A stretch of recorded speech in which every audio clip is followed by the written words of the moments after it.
Now, the only real excitement I had about this movie was the fact that I knew nothing about it. Well, somewhat. A friend of mine, when I saw the poster, he kind of told me who this person was a little bit, but I didn't want to know much about it. I wanted to kind of find out the story for the first time.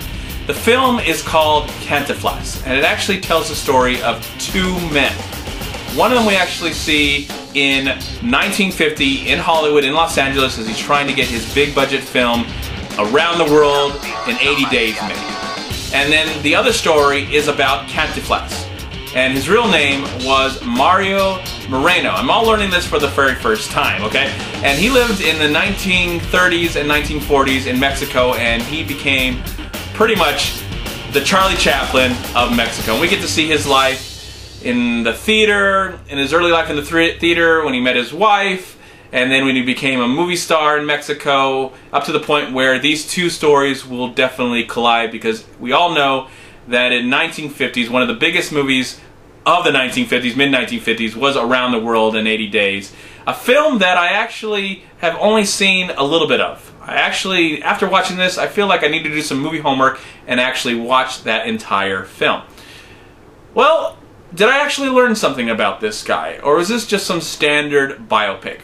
Well, yes and no. Yes, I actually learned something about this guy, and yes, it is a standard biopic, but at the same time, it actually was quite entertaining for what it was. And I like that we go back and forth to the 1930s and 1940s, to the 1950s. We learn these two stories and how they actually came together.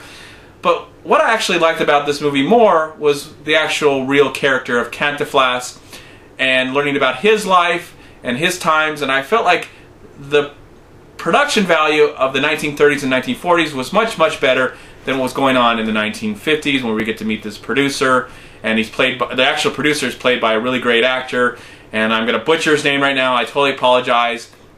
You know, his name is Michael Imperioli. I probably got that wrong. Of course, everybody might know him as Christopher Montasante from Sopranos, but he's a really great actor. He plays the producer that's trying to get his movie made, and at the same time meet up with Cantinflas and get him in his movie.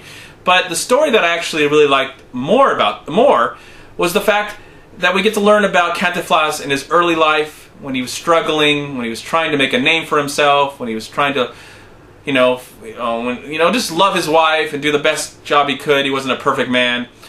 But there are some problems with this movie. It is sometimes feels like a standard biopic. It a little melodramatic for me, felt like a soap opera at times, and it kind of took me out of the experience. But what I liked about this movie the most is that it kind of reminded me of The Artist, 2011 The Artist. Now, it's nowhere near as good as the 2011 film, The Artist, but it kind of had the same vibe to it, especially when we get to see this guy in his early career. And I just had that innocence of the whole new idea of making movies, and the exploration of movies itself. And I liked seeing all of that, and that was where I was mostly emotionally connected with this story. Yeah, I was taken out a little bit by some of the acting, and it did feel uneven at times as it goes back and forth to where we see these characters. But, I have to say, I felt like this was a decent film. It was a good film. It's got some high production value, especially when it's taking place in Cantinflas' story. We're seeing the producer running around trying to get his movie made. At the same time, he's leading up to this big, huge press conference. That's where the story kind of, hit the brakes and really stopped for a while. And then when we go back and we learn more about Cantinflas, I was more interested in that. I actually would have rather seen a whole story of his life. We didn't have to go back and forth. We could have just saw an A, B, C, D, up to the point where he does become a part of the film Around the World in 80 Days. And there's some special things that I didn't even know about that film that I really want to talk about. You can definitely go online and learn everything about this story, and you're probably aware of Cantinflas and his story.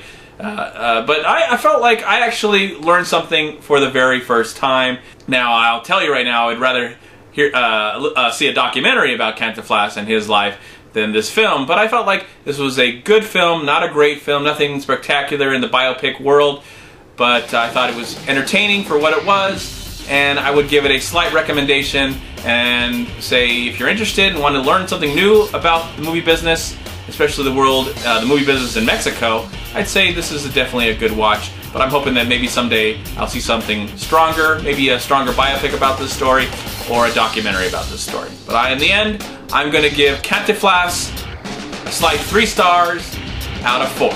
I'm MovieManCHAD. Please like, comment, subscribe to my channel. I'm also on Twitter. I'm on Facebook. Please go to WeLiveFilm.com and subscribe right here on YouTube to We Live Film. Also go to Long Beach Acting and Film Association right here on Facebook and Twitter.